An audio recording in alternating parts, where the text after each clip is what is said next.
Rewmi 24 TV.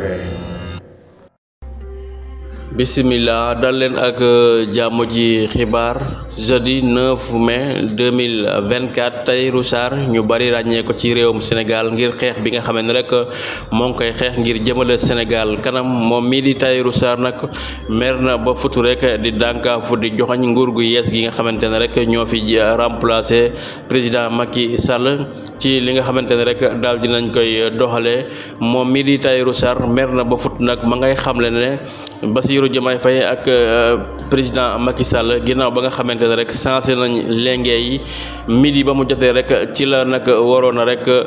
def li nga xamante ne rek moom mooy mandat d'arrêt international mu doon loo xamante ne rek moom mi loolu la waroon def moom Bassirou Diomaye Faye waaye nag avion bi nga xamante ne rek jël na ko jox ko présidentiel ngir mu dem umra ci loolee jàpp na ne daal waroon naa mën a ñàkk ndax kat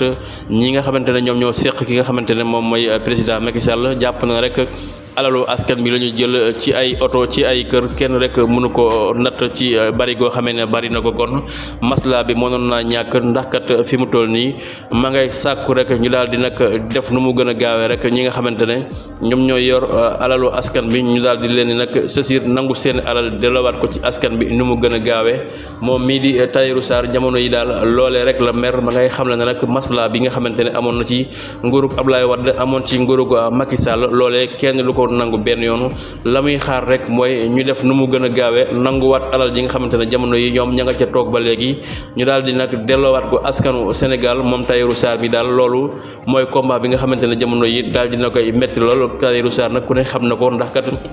moom jamono yi sax la muy xeex rek mooy carte séjour bi nga xamante ne rek Sénégal war na koo mën a am ngir mën koo jox étranger yi ngir rek ñu mën a rek xam seen àq ak seen yelef ñoom étranger yi fii ci biim réewum Sénégal moom mii di Tahirou Sarr boobee la combat sax ñu bari ci askan bi ànd ci ak moom rek ba rek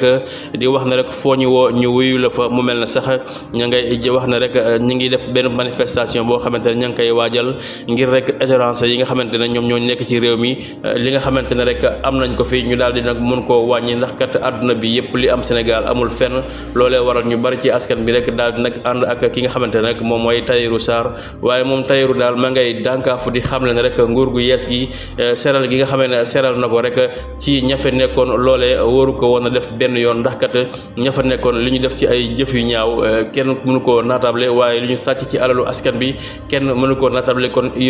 jamono yi nag waroon naa fekk nag yoon rek rëq seen ndigg bu baax a baax moom Tahirou loolu moom moo ko métti ci seral gi nga xamante ne rek kii di président Bassirou Diomaye Faye daal dina koy seral ci ñi nga xamee ne ñoo fi nekkoon si li lox seen diggante ak Sénégal yi daal moom Tahirou ma ngay xaar rek ñu daal di koy def ca na mu gën a gaawee